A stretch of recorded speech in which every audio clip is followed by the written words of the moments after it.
8. अतर खुद को बकरा डिक्लेयर कर ही चुका था कि हमें किसी के फुटस्टेप सुनाई दिए। अरे रुक रुक, वो लोग शायद आ गए हैं। नहीं यार, ये तो कोई अकेला आदमी आता हुआ लगता है। जब तक हम इस बात पर बहस करते कि कोई एक आ रहा है या अनेक, तब तक एक सीधा साधा बांग्लादेशी जैसा लड़का डरते डरते आया और हम लोगों को इग्नोर करते हुए डरते डरते ही वापस चला गया। देखा, मैंने कहा था ना, ये कोई सिंगल हड्डी ही है। वो जो भी हो, तू अकेले नहीं जाएगा। शब्बीर को लेकर तो मैं केयरलेस था कि साले के 2-3 थप्पड़ पड़ भी जाएंगे तो क्या ही हो जाएगा, पर अथर्व को मैटर में कूदता देख मेरी लपलप होने लगी। अरे डोंट वरी, मैंने इतने टाइम इन लोगों को चूतिया बनाया है, मैं फिर से बना लूंगा। बट यार, तुझे तो वो पहचानते होंगे, फिर तेरे जाने से क्या फायदा? तुझे देखते ही वो अलर्ट हो जाएंगे। मेरे जाने से ही फायदा है भाई, वो मुझे तब से ढूंढ रहे हैं। लास्ट टाइम उन्होंने मुझे बुली करने की कोशिश की तो मैंने उसके घंटे पर कुत्ता छोड़ दिया था। हैं? क्या? अथर्व ने वो स्टोरी बताई कि जब उसने राउडी लड़के की पैंट्स में चिकन का लेग पीस डाल दिया था और कुत्ता उसकी पैंट में घुसकर काटने लगा था। अचानक हमें फिर किसी के आने की आहट हुई। सुन, लगता है वो लोग आ रहे हैं, कम से कम 3 तो हैं। तुम दोनों अलर्ट रहना सालो। वैसे तुम टाइम पे नहीं भी आए ना, तो भी मैं 3 में से 2 की बैंड तो बजा ही दूंगा। कैसी बात करते हो भाईजान, मैं हूं ना, तुम्हारे बचपन का यार, आए ना आए मैं जरूर आऊंगा। बेस्ट का लक। बेस्ट ऑफ लक भाई, जा अब, डरियो मत। अथर्व मुंडी हिलाकर गली के अंदर भाग गया। हम दोनों भी एक कार के पीछे छिपकर उन लोगों के आने का इंतजार करने लगे। तभी हमें काफी सारी जूतों की आवाज आई। मैंने कार के ग्लास से झांक के देखा और मेरी फट गई। ओ बेंचोद, अथर्व तो 3 लौंडे बोला था, ये तो 6 है भाई। मेरे देखते ही देखते वो 6 लड़के उसी बैंड स्ट्रीट में घुस गए जिसमें अथर्व छिपा था। आज तो वहां कुत्ते भी नहीं थे जो अथर्व को बचा पाते। फक, ये तो 6 लोग हैं भाई, इनसे कैसे निपटेगा वो? ये तो साले बहुत मारेंगे उसे। अगर मार ही खानी है भाईजान तो वो अकेला क्यों खाएगा, हम साथ में खाएंगे। अबे पागल है क्या? सब मार खाएंगे तो पुलिस को, एम्बुलेंस को कौन बुलाएगा? तो तुम रहो यहीं पे भाईजान अपना प्लान के साथ, मैं तो चला अतर भाई का हौसला बढ़ाने। शब्बीर रुक, सोचने दे। इससे पहले कि मैं शब्बीर को रोकता, वो साला उठा, मुड़ा और सीधे गली में घुस गया। अब मैं इसी कंफ्यूजन में था कि मैं जाऊं या ना जाऊं। अगर मैं पुलिस बुला लूं तो नहीं, पुलिस का मैटर हुआ तो फिर सबको अंदर होना पड़ेगा और एक बार फिर रिश्वत देनी पड़ेगी। मैं इधर उधर देखने लगा, मुझे शब्बीर की आवाज सुनाई दी।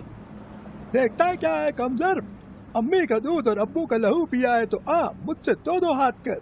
ये चूतिया डायलॉग मार रहा है, इसको पता नहीं कि ये कितना पिटेगा।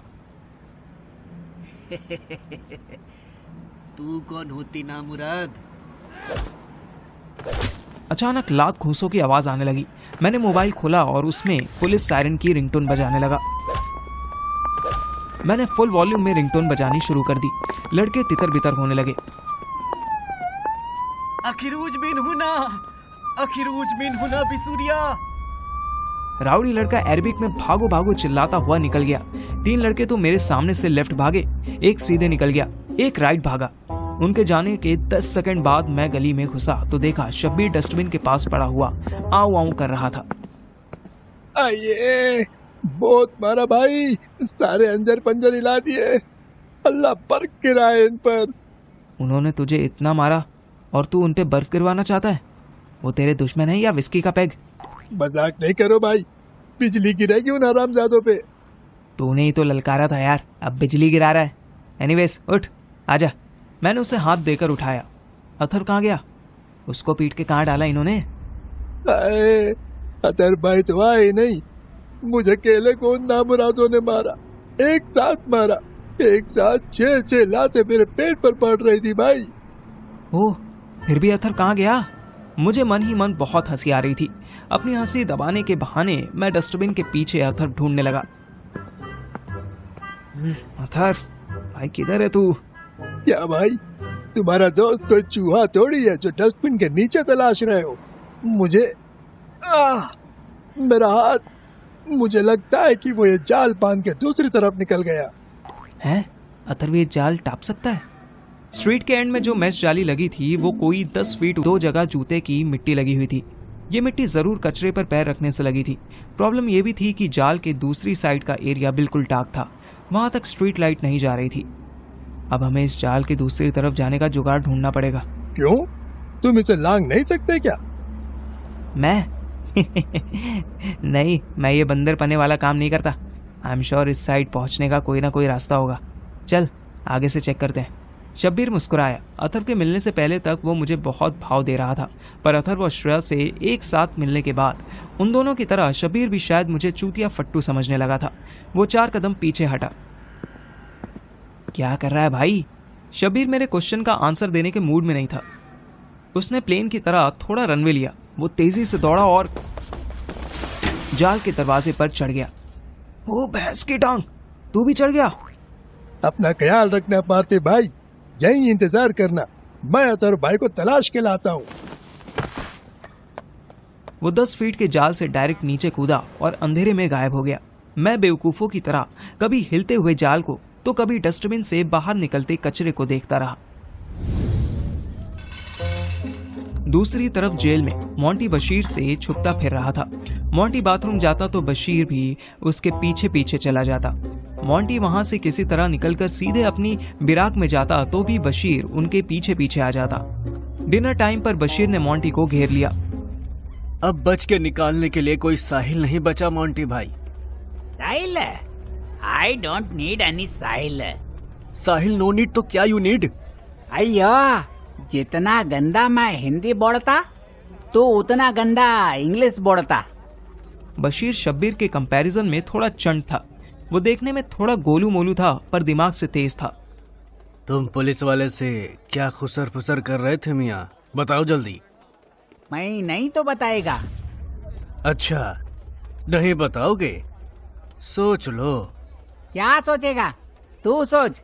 सोचने का जॉब भी मैं ही करेगा तो तू क्या करेगा? मैं इस जेल में सारे कैदियों को बता दूंगा कि तुम लंदन में रहते हो और तुम पर खूब पैसा है। तुम रात में वो पैसा जेब में लेकर सोते हो। ए, इतना लाइक काहे को करता जी? मैं ऐसा कोई मणि रखता नहीं। उससे क्या होता है? यहाँ के कैदी देखे हैं तुमने? कितने लंबे चौड़े हैं। एक बार चेक करने आएंगे तो सोचो, बिना तुम्हें मारे तो यहाँ से जाएंगे नहीं। अय्या, तू बहुत फ्रॉड आदमी, चीटर। मैं नहीं, तुम चीटर। जब हम साथ में जेल आए हैं तो साथ में बाहर निकलेंगे ना। तुम अकेले अकेले अपना सेटिंग कर आए। तुम्हें लगा कोई देख नहीं रहा, पर अल्लाह सब देख रहा है मियाँ, सब देख रहा है। वेरे, किधर सीसीटीवी लगा है? बकवास छोड़ो, मुझे बताओ, उस पुलिस वाले से तुम्हारी क्या बात हुई? मोंटी ने इधर उधर देखकर कंफर्म किया कि कोई तीसरी उसकी बात सुन तो नहीं रहा था। फिर वो धीरे से बशीर के कान के पास आया। बशीर भी बहुत अलर्ट हो गया क्योंकि मोंटी की नॉर्मल आवाज में उसकी बात समझना टफ होता था। अब तो मोंटी फुसफुसाने लगा था, पर मोंटी अपनी नॉर्मल आवाज में बोला, वो पुलिसमैन मेरे को सपोर्ट करेगा। हाँ, अस्तगफिरुल्लाह, कमाल आदमी हो तुम यार। जब कान में बोल रहे हो तो इतनी जोर से क्यों बोले? जब कोई नियर बाई नहीं होने का तो मैं धीरे क्यों बोलेगा? ओफो, छोड़ो ये सब, बताओ क्या बात हुई? मेरा बात हुआ कि दैट पुलिसमैन मेरे लिए लॉयर करेगा। लॉयर का फीस मैं पे करेगा। पुलिसमैन को भी मैं 1000 पाउंड्स देगा और लॉयर मेरा केस के रिटर्न में पनिशमेंट को फाइन से कन्वर्ट करा देगा। मतलब मैं पनिशमेंट नहीं लेगा, मैं फाइन देगा और रिटर्न टू लंदन 2 days में। हाँ, क्या? बस 2 दिन में? यस। अब इसमें तेरा कोई प्रॉफिट होता तो मुझे बताता, नहीं तो यू गो। मुझे डिनर करने दे। चुरतिया? चूरतिया नहीं भाई, चूतिया होता है। You know yourself very well. Now go. Hush. Monty irritate होकर खाना खाने लगा। बशीर भी यहाँ से निकलना चाहता था। उसके दिमाग में एक आइडिया आया। वो एक बहुत पुराने कैदी के पास गया। वो कैदी बिना पासपोर्ट वीजा के पाकिस्तानी लोगों को दुबई या कुवैत लाने की पनिशमेंट भुगत रहा था।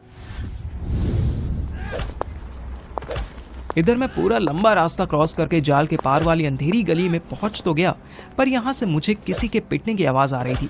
मैंने फिर वही ट्रिक यूज की और मोबाइल में पुलिस सायरन बजा दिया। तभी मुझे अथर्व की आवाज आई। बहनचोद, आज तुझे बचाने के लिए ये पुलिस कहां से बार बार आ जाती है। अथर्व का डायलॉग सुनते ही मैंने तुरंत रिंगटोन ऑफ की और आगे बढ़ा। अथर्व, तू किसको पीट रहा है? मैंने मोबाइल टॉर्च की रोशनी में देखा कि एक लड़के का मुंह बुरी तरह से खूनम खून था। शब्बीर भी वहीं अथर्व के साथ खड़ा था। दोनों के हाथों में थोड़ा थोड़ा ब्लड लगा हुआ था। ओह, तू है? अब आया तू? साले, पुलिस आ रही है, तू भाग यहाँ से, क्योंकि वैसे भी तू स्लो भागता है। अरे मुझे छोड़, इसको देख, ये जिंदा भी है कि तुम दोनों ने मर्डर कर दिया?